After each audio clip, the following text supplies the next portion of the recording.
Mario, bienvenido. Muchas gracias, Jaime. La Muchas verdad que es gracias. un placer tenerte aquí con nosotros en la barra del Savills Café, que para nosotros además es un sitio muy especial y tenerte aquí es un verdadero lujo Muchas gracias por la invitación. y espero que te sientas como en casa. Estoy súper cómodo. La primera cuestión que me surgía, y sobre todo porque también está muy metido en nuestra ADN, es la parte de ayudar. Yo, leyendo un poco cuál es tu propósito, tu ambición, es esa vocación de ayudar a la gente, a las empresas, a los profesionales, y coincide mucho con nosotros, ¿no? Esa vocación nosotros también lo hacemos a través de los servicios inmobiliarios. Y te quería preguntar algo quizás un poco personal, que es esa vocación de ayudar, ¿de dónde viene esa parte vital que Mario Alonso Puig ha ido desarrollando con los años? Porque además eres médico, o sea, tienes una profesión paralela. ¿De dónde viene ese inicio? A ver, Jaime, yo creo que esto no es ni mucho menos algo que yo pueda decir que lo tengo yo más desarrollado que otras personas, ¿no? Yo creo que esto es una vocación, una llamada que todo ser humano tiene. Somos muy conscientes del sufrimiento que hay a nuestro alrededor. Hay personas que sufren por temas de salud física, otros por temas de salud mental, otros por temas de salud económica, otros porque no tienen relaciones, otros porque están inquietos por el futuro o porque no se perdonan el pasado. El sufrimiento es algo que lo vemos con mucha frecuencia a nuestro alrededor. Lo que pasa es que hay ciertas experiencias que yo creo que nos quitan ese velo que los hindús llaman maya, ese velo de los ojos, y podemos ver ese sufrimiento en toda su crudeza. Entonces, cuando tú ves el sufrimiento en los demás, es muy difícil que no sientas una llamada para hacer algo para aliviarlo. Es decir, no es un tema, no es que es una buena persona, pero no, es que cuando lo ves, ¿cómo no vas a ayudar? Tienes que llevar tu mirada a otro sitio, ponerte las manos para no querer apreciar una realidad, pero si mantienes un poco la mirada dices, hay algo que yo puedo hacer, ¿no? En mi caso, la experiencia fue el sufrimiento físico de los demás. Y ante la experiencia de sufrimiento físico de los demás, mi vocación me llevó a elegir la medicina, porque la medicina obviamente está enfocada en reducir el sufrimiento físico de los demás. Cuando uno tiene un traumatismo de hombro, va a su traumatólogo, a su especialista en rehabilitación, para lo que sea, para que le quite ese sufrimiento, ¿no?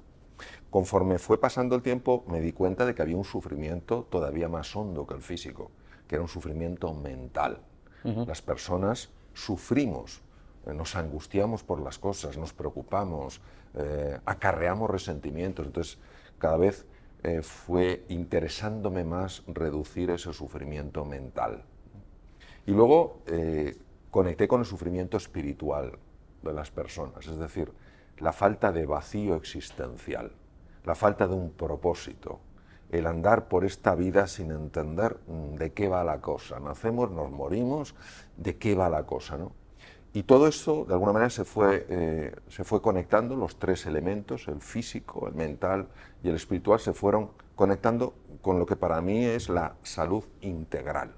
La salud que tiene en consideración la parte física, la parte mental y la parte anímica de una persona. Entonces, ha sido el entrar en contacto con estas tres dimensiones en distintos momentos de mi vida lo que me ha ido conduciendo a esa vocación, a esa llamada a ayudar. Inicialmente muy como médico, muy en la parte física, luego también siendo médico, pues en la conversación, donde en la conversación se resuelven muchos temas, y también a través de los libros, ¿no? Entonces, en todos mis libros, los 11 libros que tú has escrito, Jaime, todos ellos tienen un componente físico, un componente mental y un componente espiritual. Puede ser más evidente uno de ellos, ¿no? Es más evidente, a lo mejor en mis primeros libros, el componente físico, y en mis últimos libros es más evidente el componente espiritual, pero en todos ellos están los tres, porque para mí el ser humano es la conexión de las tres dimensiones. Claro. O sea, si tú no cuidas tu parte física, no vas a estar bien, ni mentalmente ni anímicamente. Si no cuidas bien tu parte mental, físicamente no estás bien, esto está demostrado, y anímicamente tampoco.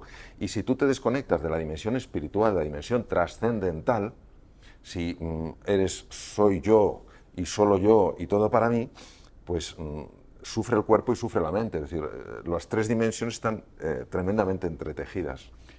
Y además el momento no puede ser más ideal para ayudar, porque qué difícil se nos ha hecho estos últimos episodios, ¿no? Yo creo que llevamos ya 3 o 4 años, casi una eternidad, cambiando en la incertidumbre, en encontrarnos a la vuelta de la esquina temas inesperados y muchas veces para muchos de nosotros es un tema que puede llevar incluso a ser paralizante, ¿no?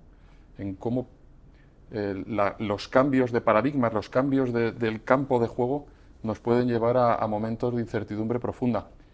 ¿Cómo ves tú que ese momento de incertidumbre, en vez de ser algo paralizante, se pueda convertir en un dinamizador, en algo donde tú te des cuenta de, oye, es verdad, hay que salir de lo conocido, hay que enfrentarse a una situación diferente, pero lejos de dar un paso atrás, te motive a dar un paso adelante? ¿Cuál es la visión que tienes de lo que hoy en día nos ha tocado jugar a todos? Bueno, la pregunta obviamente es muy actual y si echamos la vista atrás, ha sido bastante actual a lo largo de toda nuestra experiencia como seres humanos. Tú imagínate que nosotros procedemos de una especie que aparece en el este de África hace 2,5 millones de años, el Homo habilis.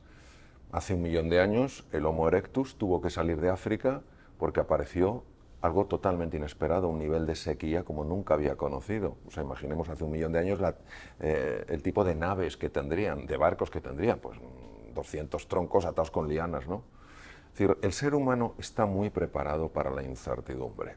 La pregunta es por qué nos incomoda tanto la incertidumbre. Sí. Desde mi punto de vista, y lo que he visto es por la forma en la que nos relacionamos con la incertidumbre. Si yo me relaciono con la incertidumbre como un peligro, como un problema, porque no puedo controlar lo que hay, se produce lo que se llama el miedo líquido, que como muy bien has dicho tú, es un miedo paralizante. El miedo líquido paraliza.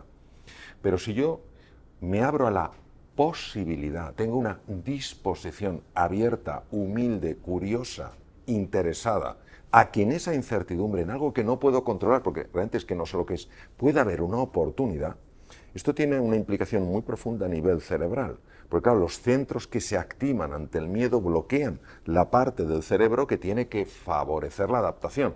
Si yo estoy convencido de que hay una oportunidad, ante esa oportunidad estos centros no se activan de la misma manera, con lo cual mi capacidad de prestar atención, mi capacidad de ver lo que no es obvio, eso aumenta, con lo cual también mi capacidad de adaptarme mejora. Es decir, el problema para mí radica en una percepción errónea de la realidad. Queremos controlar todo lo que sucede. Y esto es una característica del ego humano. No del ser humano, sino del ego humano. El ser humano sí está preparado para la adaptación a entornos inciertos. De hecho, el hemisferio derecho del cerebro está especializado en eso. El izquierdo no. El izquierdo es el paradigma fijo, rígido. El derecho es que hay más allá del mapa. Exploremos el territorio. Pero nuestro ego no puede soportar la incertidumbre porque está obsesionado con controlar, con el poder, con dominar, con la seguridad absoluta. Por eso está enfrentado a la vida. Por eso nos enfrentamos a la vida. ¿Qué esperamos de la vida? Que nos dé lo que queremos. ¿Es lo que queremos lo mismo que lo que necesitamos? Yo creo que no. Entonces la vida nos está dando lo que necesitamos, pero esto no es lo que quiere nuestro ego. Entonces el ser humano no está enfrentado a la vida, su ego sí. Entonces el problema de la incertidumbre es que nos cuesta trascender, ir más allá del ego. Y el ego que tiene un punto de vista, pero para ese punto de vista, para el ego ese punto de vista es la verdad absoluta. Con lo cual ya ha categorizado a la incertidumbre como un problema. Y en el momento en que tú piensas, en el que tú piensas así, empiezas a sentirte de acuerdo a cómo piensas. Cuando empiezas a sentirte de acuerdo a cómo piensas, tu cuerpo resuena con ese sentimiento. Tus propios músculos se tensan, empiezas a liberar cortisol en la sangre, bloqueas la producción de hormonas como la serotonina, como la dopamina, etcétera, etcétera. La región anterior del cerebro se bloquea, con lo cual te vuelves una persona más agresiva, más huidiza, menos social. Y todo empezó por un pensamiento que se originó sobre una percepción errónea de la realidad, que la incertidumbre es mala. No, la incertidumbre es lo que es. Eres tú, con tu forma de pensar, al categorizarla como mala, la que hace es que esa relación te dé todo tipo de problemas. Yo puedo ir a un país que no conozco, y puedo ir, y en cuanto vea que no controlo, que la comida es diferente, que no sé qué, ya me empieza a poner tenso, me pongo agresivo, me aíslo, puedo decir, a ver lo que puedo aprender en este país. Entonces, mi simple semblante será un semblante amable, un semblante cercano. Las personas se sentirán atraídas por mí, no rechazadas por mí, y tendré una experiencia radicalmente distinta. ¿Quiere decir que no hay problemas en la incertidumbre? Pero es que también lo hay en la certidumbre. Clarísimamente. ¿Sabes? Porque ¿cómo llegas al subconsciente de verdad? ¿Cómo puedes trabajar? Todos decimos, oye, cuando me enfrento a una situación, yo percibo a veces peligro, a veces no. Como managers, a veces que tenemos equipos, yo mismo como individuo, ¿cómo puedo llegar al fondo, al subconsciente para poder Bueno, activarme? la pregunta tuya, Jaime, ya tiene la respuesta, porque fíjate que has usado una palabra, en el ser humano el lenguaje crea realidad porque altera la percepción y altera la relación, ¿no? Entonces, tú has hablado del subconsciente y luego has hablado lo profundo. Vamos a jugar no con la palabra subconsciente, sino con la palabra lo profundo. Es decir, en lugar de cómo llegar al subconsciente de los demás, que nos lleva a un mundo freudiano, un mundo complejo, el subconsciente, algo oscuro, no sé qué, vamos a ir a lo profundo. Todos podemos reconocer que en el ser humano hay una dimensión superficial y hay una dimensión profunda. ¿Cómo llegar a la dimensión profunda de la persona? A la dimensión profunda de la persona no llegas con conceptos, llegas a través de vivencias, a través de experiencias. Yo no puedo llegar a lo profundo que hay en ti, Jaime, si te hablo desde lo superficial. Si quiero llegar a tu corazón y solo te hablo desde mi cabeza, no puedo llegar a tu corazón. Estás hablando de las emociones, ¿no? Claro. De la emoción. Claro, entonces lo primero que yo necesito para llegar a lo profundo que hay en ti es hablar desde lo profundo que hay en mí. Y lo profundo que hay en mí no es lo conceptual, es lo vivencial. Y lo vivencial, por ser experiencial, tiene un componente emocional. Fíjate qué bonito, porque el mundo emocional es un mundo corporal. De hecho, lo profundo en el ser humano no está representado por su dimensión conceptual, sino por su propio cuerpo. Es un elemento energético, vibracional. Entonces, si yo estoy entusiasmado con un proyecto, estoy entusiasmado en vuestro caso para ayudar a un cliente a tener espacios más diáfanos, más amables, y estoy entusiasmado y hablo desde ese entusiasmo, desde esa experiencia que tengo yo ya vivida, de cómo se trabaja distinto en un espacio o en otro, es imposible que no enamore a la otra persona. Porque estoy llegando a lo profundo. Si yo quiero apabullarla con mi conocimiento de las formas, de la semiótica, de cómo los edificios afectan a la persona, estoy hablando desde lo superficial. Y la persona dirá, ¿cuánto sabe este tío? Pero al final no me ha llegado. ¿Por qué no llegamos a lo profundo de las personas? Porque nos cuesta mucho conectar con lo profundo que hay en nosotros. Estamos tan habituados a vivir en una dimensión tan conceptual de nuestra vida que entrar en una dimensión más profunda nos deja como un poco descolocados. Y esta sensación de estar descolocado no es una sensación agradable. Bueno, ahí es donde está el espacio de oportunidad. Nosotros ahora hemos sacado un nuevo plan estratégico que se llama el Plan Revolution, que no es tan revolución, sino es Real Estate Evolution, que es continuar con un plan que ya teníamos, que venía de atrás. Pero hemos querido trabajar, y yo creo que lo has verbalizado perfectamente, el tema de pongamos unas palabras para que generen unos pensamientos y a ver si de ahí somos capaces de hacer algo muy transversal, porque aquí hacemos un montón de actividades. Qué importante es tener un propósito común. Somos 600 personas en España, 40.000 en el mundo. Me gusta pensar la idea de que vamos más allá de tratar de generar solamente un negocio o hacer algo, sino que de verdad estamos aportando a la sociedad. ¿Cómo de importante es que los 600 de aquí tengamos una visión conjunta en ese propósito y cómo tenemos que madurarla? O sea, ¿cómo dirías tú que esa visión transversal de todos nosotros tenemos que ponerla a jugar en un partido? Mira, te lo contestaré porque me viene ahora a la memoria una conversación que tuvimos un grupo de personas con Gerald Edelman. Gerald Edelman recibió el Premio Nobel de Medicina por sus estudios sobre el sistema inmune y después empezó a trabajar sobre redes neuronales, ¿no? Entonces Gerald Edelman nos explicaba un concepto que es realmente bonito y desde su experiencia, cuando nosotros le escuchamos, en mí tuvo un impacto transformador, ¿no? Él hablaba de procesos emergentes. Los procesos emergentes son procesos que van más allá de lo que nuestra razón es capaz de entender, o digamos nuestro intelecto. Entonces, nuestro intelecto no puede entender un proceso emergente. ¿Qué es un proceso emergente? Un proceso emergente es algo que surge aparentemente de la nada. Algo que no estaba, de repente está. Y él ponía un ejemplo muy sencillo, pero a veces lo sencillo lo que tiene es un mensaje muy profundo. Él decía, si ustedes toman oxígeno, que tiene unas características físicas y químicas determinadas, y le ponen ese oxígeno al lado del hidrógeno, que tiene otras características físicas y químicas determinadas, los ponen juntos, no reaccionan. No reaccionan. Pero si ponen unas condiciones de presión y temperatura determinadas, el oxígeno y el hidrógeno reaccionan. Aquí es donde viene el mensaje. Lo que emerge no es un poco más de oxígeno, un poco más de hidrógeno. Emerge algo nuevo, imprevisible desde los puntos de partida. Emerge el agua. Nos decía él, ninguna propiedad física ni química del agua pueden ser deducidas de los gases de partida. Es decir, que si alguien no sabe que el oxígeno y el hidrógeno al unirse generan agua, no se creería que pudiera salir el agua, el oxígeno y el hidrógeno. En relación a tu pregunta, cada uno de nosotros somos distintos gases, oxígenos, hidrógenos, nitrógenos, lo que sea. La visión compartida es eso que nos une. Son esas condiciones de presión y temperatura, en nuestra analogía sería esa ilusión, ese entusiasmo compartidos, que hacen que esos gases, esos seres humanos, al conectarse, permitan que emerja algo nuevo. Y eso que genera, eso que emerge, tiene varias características en mi experiencia personal. Una, creatividad asombrosa. Segundo, poder transformador difícil de creer. Y en tercer lugar, poder sanador.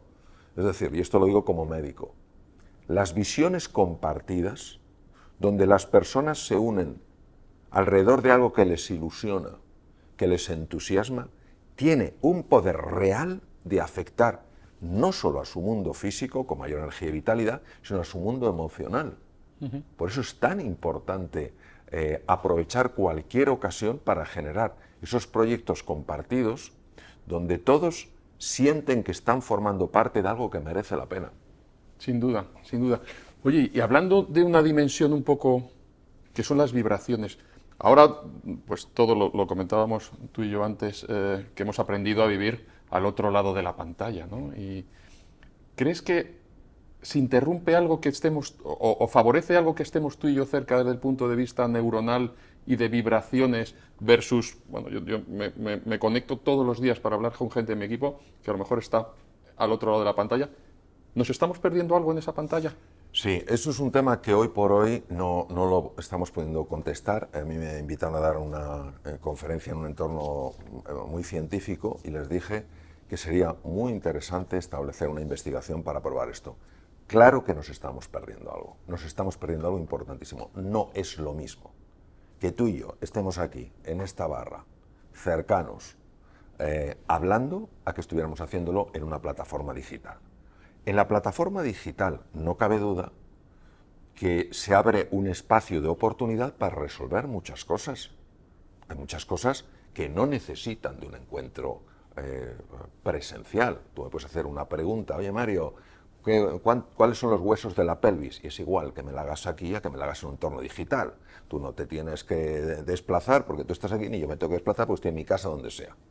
Pero cuando estamos hablando de elementos profundos, como ahora, es el ser humano, cuando estamos hablando de creatividad, cuando estamos hablando de proyectos compartidos, no es lo mismo. Yo creo que las tecnologías digitales, todo lo que es el trabajo online, claro que añade un gran valor.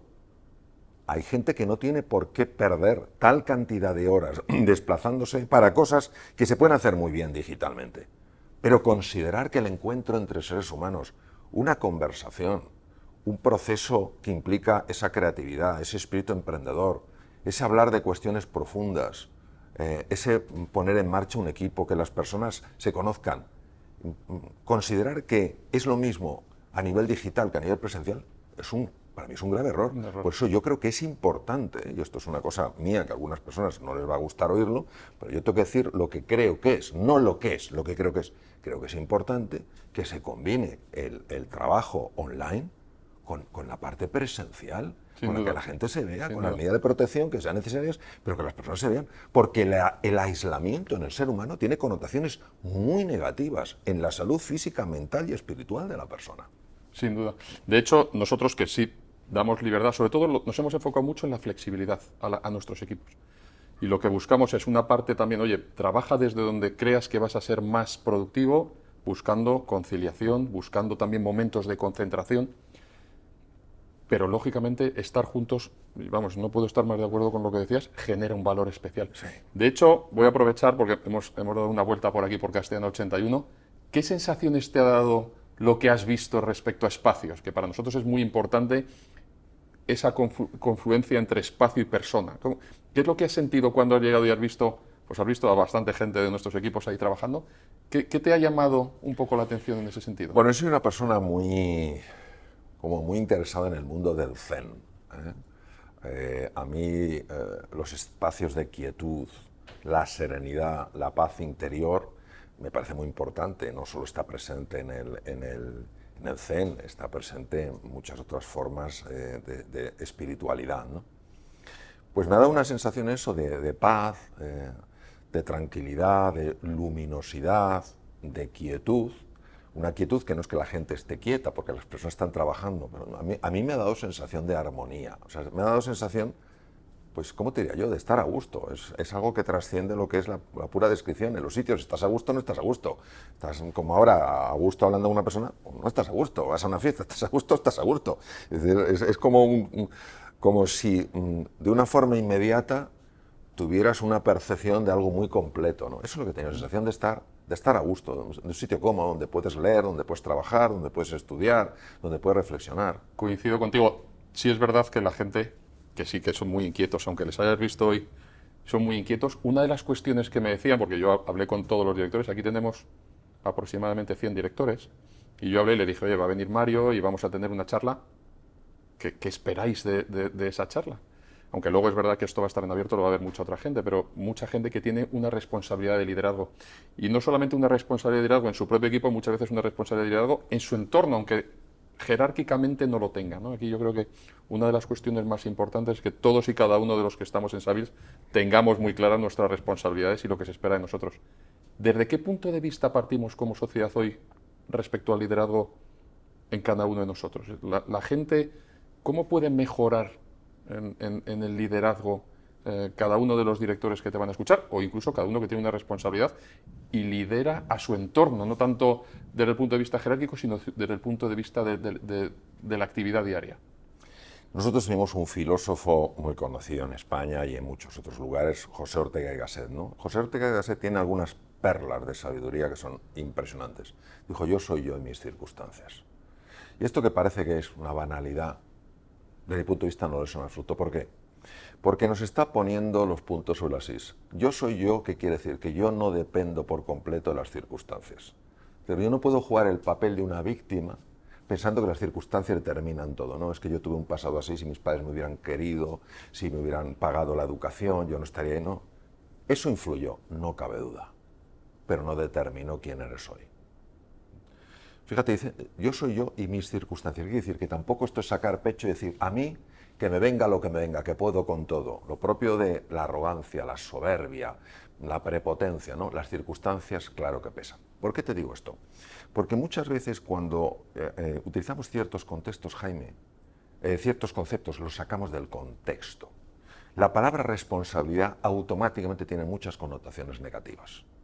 Es disciplina, es obligatoriedad, tú eres responsable, es decir, atenta a las consecuencias si no lo haces. Lo estamos sacando de un contexto más amplio. Yo la responsabilidad la pondría al lado de otras palabras. Las palabras son, primero, consciencia, el awareness, caer en la cuenta. En segundo lugar, estaría la responsabilidad. Tercero, la motivación. Y en cuarto lugar, la confianza. ¿Qué quiere decir? ¿Yo cómo voy a tomar responsabilidad para reducir el sufrimiento humano si no soy consciente de que ese sufrimiento humano existe?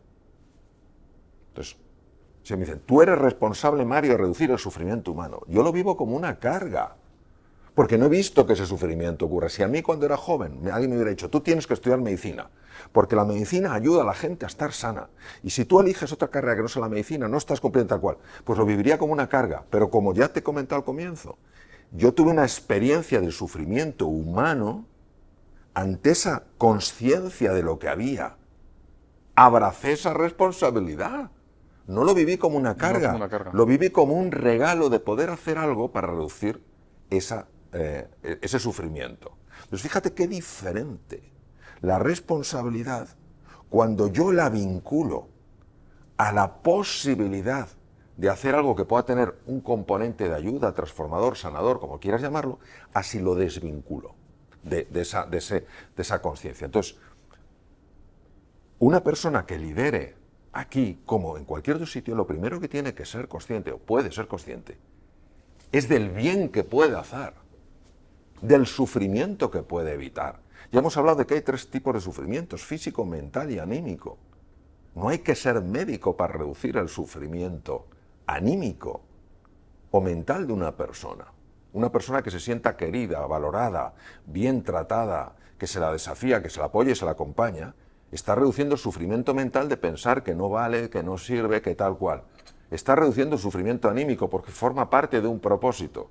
Y esto tiene un impacto a nivel físico. Fíjate, no tiene una bata blanca, no ha pasado por una facultad de medicina y está haciendo un bien físico, entrando por una vía distinta, la mental y la anímica. No están separadas, las podemos distinguir, no las podemos separar. El tercer elemento es la motivación. Claro, en el momento en el que yo descubro que la medicina tiene la capacidad de curar, digo, yo quiero aprender esto. Yo quiero aprender eso. Y claro, me apuntó en la facultad de medicina. Entonces, cuando una persona es consciente del bien que puede hacer y siente la llamada, dice, ¿cómo me puedo entrenar como líder? ¿Cómo puedo entrar en la escuela de liderazgo, de la vida, como queramos llamarlo, para aprender esto? Pero fíjate, no lo estás haciendo desde la disciplina, la obligatoriedad, deberías, tendrías, lo haces de, que quiero, es que yo lo necesito. Por eso yo estudiaba como una bestia. En medicina, ¿por qué? Porque yo quería ser un gran médico. Entonces tienes la motivación. El tercer elemento, fíjate cómo ya la responsabilidad le estamos quitando hierro, le estamos quitando carga. Está como tomando otra energía. Y el cuarto elemento es la confianza. La confianza de que claro que vas a poder hacer algo. Yo me acuerdo hace muchos años de una conferencia en una ciudad que me apasiona, las ciudades más bonitas que conozco, Santiago de Compostela. Y en un momento determinado había una parte de preguntas, había 2 niveles, había unos palcos arriba, y en la parte de conferencias, pues una mujer, en este caso, pero ese nombre, la mujer tomó el micrófono y me dijo, yo quiero cambiar el mundo, ¿qué hago? Y yo le contesté, empiece por usted misma, como si le hubiera tirado un jarro de agua helada. Se sentó. Entonces, claro, ¿qué pasa? Que se nos infla la boca, quiero cambiar el mundo, yo como líder quiero cambiar el mundo. Si no, lo que tienes que cambiar, lo que tienes que ayudar a que esté mejor es tu entorno cercano. Y eso te da la confianza de que algo puedes hacer, porque el ser humano o no hace nada o lo quiere hacer todo. O sea, o lo blanco o lo negro. Entonces, yo creo que la responsabilidad del liderazgo, cuando tú lo combinas con la consciencia de la importancia de liderar, que es inspirar, que es movilizar, que es entusiasmar, que es ayudar a crecer y a evolucionar. Oye, ya eso empieza a cambiar. Cuando tú ves que eso marca un propósito en tu vida, hay cosa más bonita que ayudar a otros seres humanos a crecer. A crecer. Es Sin que duda. yo no lo conozco. Y tienes la confianza de que algo puedes hacer. Sin Pero vamos duda. a ver si hay sonrisas que han evitado suicidios. Hablo literalmente. Como un gesto de afecto, de preguntarle a alguien cómo está, o cuando se siente esa persona avergonzada, ayudarle a levantarse, ¿cómo eso no va a tener un impacto? Entonces, cuando superamos todas estas telarañas mentales, todo este malla, este espejismo en el que vivimos atrapados, te das cuenta que liderar es algo apasionante. Sin duda, sin duda. Y hablabas de ayudar a crecer, pero voy a introducir un elemento nuevo en el cóctel, que es gente con mucha experiencia, que ya vamos cogiendo años y que de repente las circunstancias que se dan ahí fuera van cambiando tanto que a veces no sabes cómo volver, no sabes cómo reciclarte.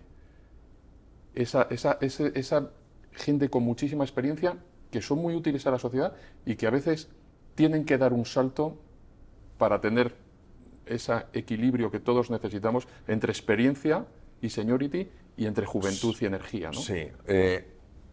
En un evento en el que participé con una fundación, estaban buscando cómo ayudar a personas senior a volver al trabajo. Hay muchas personas senior que han salido de las empresas y quieren volver, vamos a llamarlo, es una palabra un poco dura, al mercado laboral.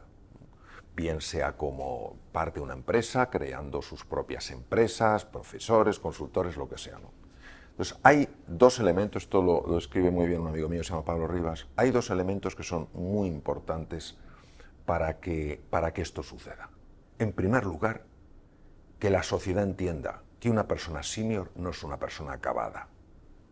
Hasta que nuestra sociedad tan ciega no entienda que una persona senior no es una persona acabada, es sencillamente una persona senior, la sociedad no va a hacer nada para facilitar el camino a personas que están llenas de experiencia, que están llenas de juventud. A ver, hoy en día los años es no que tienen nada otra que ver. lectura, por favor, que Sin están duda. llenas de juventud y que están llenas de ganas, Que eso es fundamental. llenas de ganas, quieren volver. O sea, no es que, bueno, no sé, no, quieren volver. Eso por una parte, por parte de la sociedad. Acuérdate, yo soy yo y mis circunstancias. En este caso, las circunstancias es la sociedad. La sociedad que entienda a nivel de calado, a nivel hondo, que una persona senior no es una persona acabada, sino todo lo contrario. Es un renacimiento, una reinvención. Y el segundo elemento ya depende de la persona. De esas personas senior, ni que compren el diagnóstico veredicto de la sociedad, que es erróneo,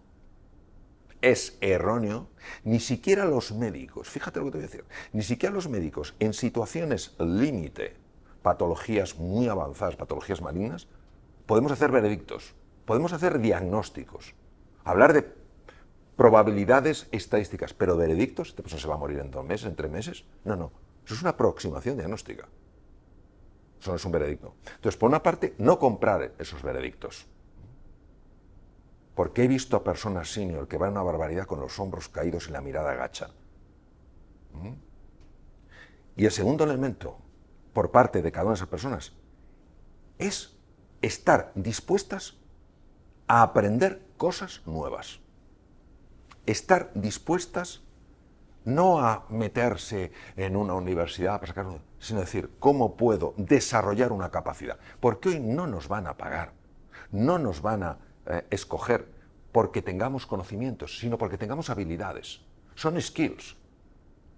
Y cómo una persona senior no va a poder desarrollar un skill. Ahora, si esa persona ha comprado el veredicto, yo soy una persona acabada, porque entonces, claro, ya no es lo que es lo que cree que es, ¿no? Entonces, esos dos elementos, como no podemos depender de que la sociedad, en el espejismo en el que vive, y la sociedad somos todos, se dé cuenta de que las personas senior no solo no son personas acabadas, sino que son personas esenciales para que esta sociedad vaya al siguiente nivel en abundancia y en prosperidad, como no podemos depender de las circunstancias, tendremos que hacer lo que cada uno pueda. Entonces, yo lo que invitaría a todas esas personas es que decidan en qué sector quieren entrar, que no se planteen si es posible o imposible, y que digan qué habilidades necesitaría para entrar en ese sector.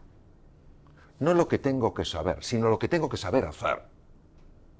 Inviertan en su propia formación. Les va a ayudar mucho mentalmente, anímicamente y desde luego, dado que yo soy yo en mis circunstancias, y hay una dimensión aún más profunda en la frase de Ortega y Gasset, cuando tú cambias, todo cambia. Fíjate lo que decía Epícteto, uno de los más grandes filósofos estoicos. Cuando yo cambio, todo cambia. El propio Albert Einstein, que fue realmente padre de la física, uno de los padres de la física cuántica, decía que la separación que vemos entre el mundo interior y el mundo exterior es una pura alucinación de la conciencia, es maya, espejismo. Es decir, cuando tú empiezas a tener esa ilusión, empiezas a desarrollar una habilidad, dices, ¿quién me puede enseñar esta habilidad? Te metes con esas ganas, esa ilusión, esa experiencia que tienes, esas ganas, sabiendo que eres una persona capaz de aportar un montón de cosas, tu transformación tiene un impacto por canales sorprendentes y no sabes cómo, no sabes de qué manera, empiezan a abrirse oportunidades que nunca se habrían abierto si te hubieras quedado esperando a que la sociedad te diera una oportunidad. Tú eres la oportunidad. Claramente, ¿eh? Cuando tú cambias la percepción de las cosas, Todo cambia. todo cambia. Y ahí es verdad que lo veo cada día. Y mira, al hilo de eso, y además has introducido una palabra que es sector. Sector inmobiliario, año 2008, la financiación que hicieron el sistema financiero al inmobiliario bloqueó el país. Muchísimas cuestiones que no se hicieron bien en otra fase.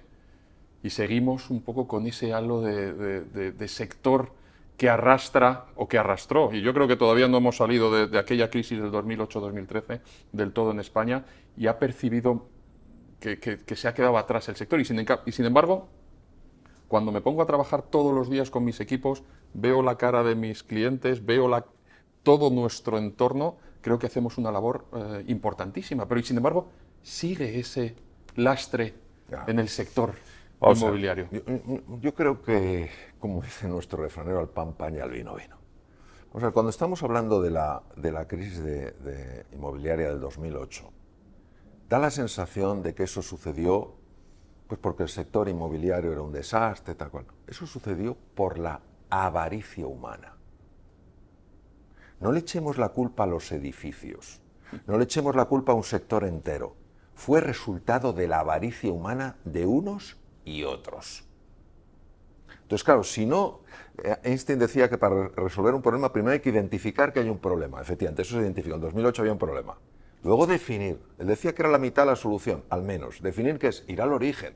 El origen no es el sector. El origen es la avaricia humana. Entonces, no le echemos la culpa al sector. Echémosle la responsabilidad a la avaricia humana. Entonces, claro, pero es que eso puede pasar en cualquier otro sitio. En cualquier otro sitio. Entonces, no es un problema del sector. Es algo que tiene otras connotaciones. ¿Qué quiere decir? Que si tú no te dejas llevar por esa avaricia, si tienes en cuenta a los demás, si sacas el ego de tu ecuación, todo para mí, a mí el otro me trae al pairo, yo lo que quiero es todo para mí, si sacas ese ego de la ecuación, si te importa de verdad servir bien a los demás, si generas esos espacios de confianza y de colaboración, tú puedes reinventar cualquier sector. Ahora, si te lleva la avaricia, si el otro te es indiferente, si lo que quieres es sacar todo lo que puedas y el otro que haga lo que pueda con lo que le quede, entonces hundiremos cualquier sector.